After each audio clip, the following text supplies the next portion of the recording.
So thank you for sitting down with me and talking with me today, and congratulations on starting your season 2-0. So first I have to say, the last 2 games, your crowd has really showed up, especially the student section. How do you think that dynamic has kind of affected your offense and even the team kind of keep rolling through the game? I think it affects, like you said, the team in general. I think they like to see praise and hear praise, and just throughout the game, just having that energy, that extra support helps. It doesn't matter what side of the ball, it helps the kids kind of have that pat on the back that sometimes, we're getting onto them and making corrections and they need that pat on the back. But when you score points and the fans are excited and get stops, it's a continuation. So let's hope we can keep it going. So your offense this year looks completely different than last year. What was your philosophy this season, kind of starting out knowing that your offense was going to change? Well, it kind of started in the spring. After last year, we sat down and evaluated what kids we had, what we felt put our kids in the best situation or better situations to be successful. Then we started reaching out to colleges and other high schools that ran similar offenses to what we thought we would be most successful in, and just started picking brains and going to their places and watching practices and this, that, and the other. And then in the spring, we just bought in. This is what we're doing. Even if it looks bad for 2 weeks, we're just going to do it. And I think it just helps that we know what kids we have, what their skill sets are, and that's what we've based our entire program and philosophy on.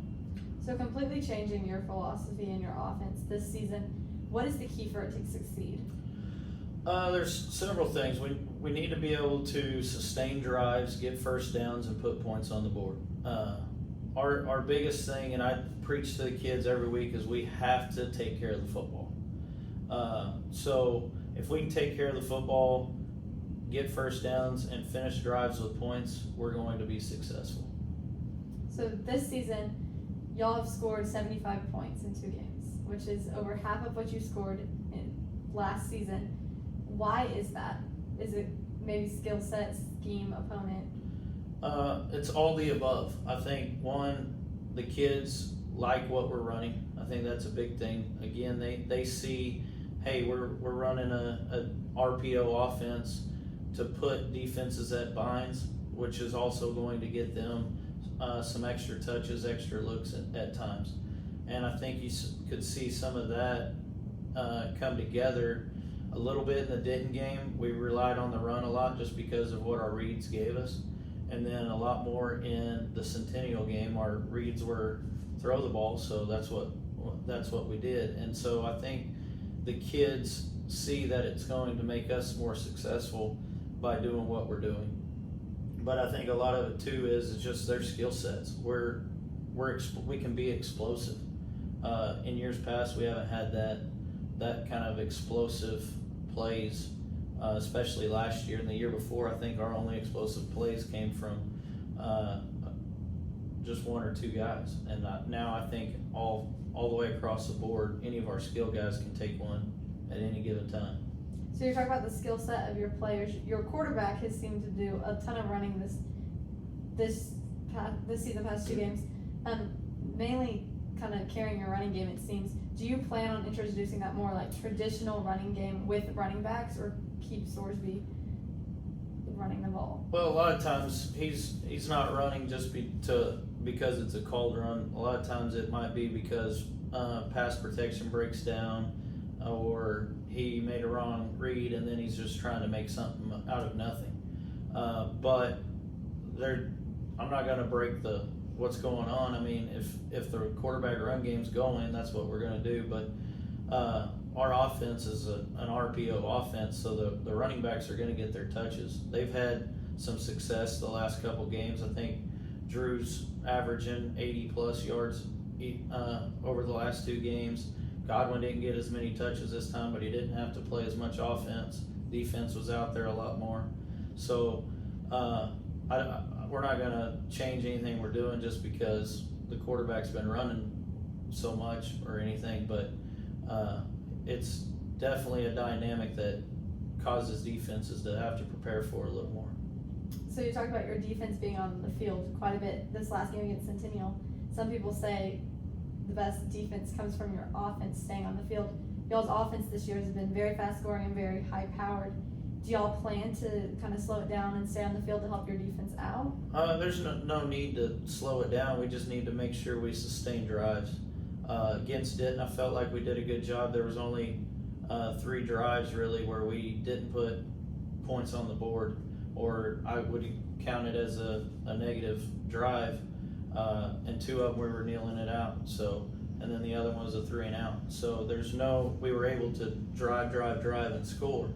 Now we are going faster, but then this past week we had some explosives, and I'm not going to take explosives out of it. I mean, anybody's going to take a touchdown when they can get it, but our big deal is sustain drives, take care of the football.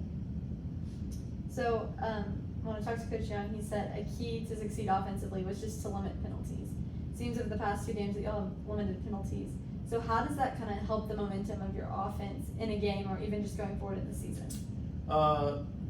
Last year we had like 15 pre-snap penalties, and that kills a drive to begin with, because now instead of 1st and 10, you're 1st and 15, and you can talk to most coaches, you don't have a 1st and 15 down play. So that's a big thing, and I think just eliminating a lot of penalties in general, playing cleaner football, but I think the pace helps us too. I think that eliminates some of the holds and the tiredness and that, because our kids are more prepared to play at the pace that we're at, so I think that helps. And then turnovers. We have, knock on wood, we have 0 turnovers so far. And as long as we can keep doing that and sustaining drives, I don't think we're going to have any issues continuing what we're doing. So y'all start district play this week with one of the toughest teams in your district, which is Frisco High. How will this game set the tone of your offense moving forward in district play? I think just over the past years, Frisco's been one of the best defenses in our district. So I think to go out, if we can have success against that kind of caliber defense within our district, I think it sets the tone not only for ourselves, but it sets the tone of everybody else in our district that we're a different team, we're a different mentality, and we can play at that level. So speaking of y'all's mentality, we've all heard about the Dirty Bird mentality, but y'all's motto this year is "Let's Roll." So what exactly does this motto mean? It goes back to 9/11, Flight 93. If you want to look it up, you can look it up. But the last words that were heard over the phone call before two guys rushed the cockpit to stop, to try to take over the plane and stop what was going on, the hijacking, was "Let's roll." And so that we kind of told the kids and showed them the short version of what's going on and what went on, and it was kind of the mentality of how the summer went with the changes so late and everything else that's going on. Is just, we got to do what we have to do to win. And so put your head down. It doesn't matter who's in front of you. Have no fear, and let's go. Well, I love all the mentalities y'all have this year for your team. So I've ended all my interviews asking predictions, but I've heard that your son is the biggest Falcon football fan. So what do you think his predictions are for this season? I don't know what his predictions are, but I know he likes to dance with the kids, and he loves hanging out with them at sub-varsity games. So I know as long as we keep winning and he's able to hang out with them and have fun, I know he's going to be happy. So will our family, and so will the Falcon family. Well, again, thank you for sitting down and talking with me today, and I wish all the best of luck for the rest of your season. Thank you.